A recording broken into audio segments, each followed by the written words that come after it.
দক্ষিণ আফ্রিকার কিংবদন্তি ক্রিকেটার এবি ডিভিলিয়ার্স, যাকে ধরা হয় ক্রিকেট বিশ্বের সবচেয়ে প্রতিভাবান ব্যাটার। বহুমুখী প্রতিভার অধিকারী ডিভিলিয়ার্স একাধারে রাগবি, হকি, হ্যান্ডবলেও পারদর্শী ছিলেন। সেসব ইতিকথা সবারই জানা। সেই এবিকে আইডল মানা জিম্বাবুয়ান তরুণ ব্যাটার ব্রায়ান ব্যানেটের গল্পটাও ঠিক একই রকম।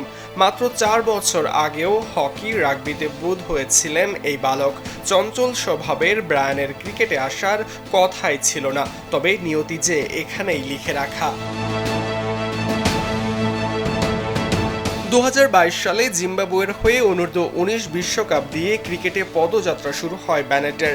এরপর জাতীয় দলে অভিষেক হয় খুবই দ্রুত। এবার তো ব্রায়ানে মুগ্ধ পুরো ক্রিকেট বিশ্ব।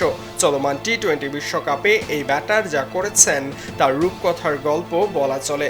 5 ইনিংসে 135.78 স্ট্রাইক রেটে 277 রান, সাথে 3টি 50। এর মাঝে 4 ইনিংসেই ছিলেন অপরাজিত। ব্যাটিং গড়টা প্রায় 300 ছুঁয়েছে। তাও আবার 50 পেয়েছেন ভারত, অস্ট্রেলিয়া, শ্রীলঙ্কার মতো দলের বিপক্ষে। বুমরা, বরুণ চক্রবর্তীদের মতো পরীক্ষিত বোলারদেরও খেলেছেন অনায়াসে। সব মিলিয়ে এখন পর্যন্ত স্বপ্নের মতো বিশ্বকাপ পার করছেন এই তরুণ। তবে এত সব সুখস্মৃতির মাঝে কিছু বাজে অভিজ্ঞতাও হয়েছে ব্রায়ান ব্যানেটের। সুপার 8-এ ভারতের বিপক্ষে দুর্দান্ত এক ইনিংস খেলার পর সংবাদ সম্মেলনে এসেছিলেন, তবে ভারতীয় সংবাদকর্মীরা তাকে চিনতেই পারেননি।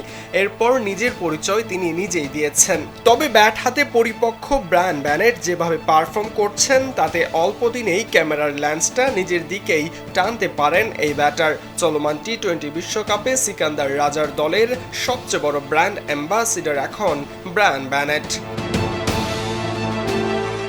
সরাজয়ন, কালবেলা।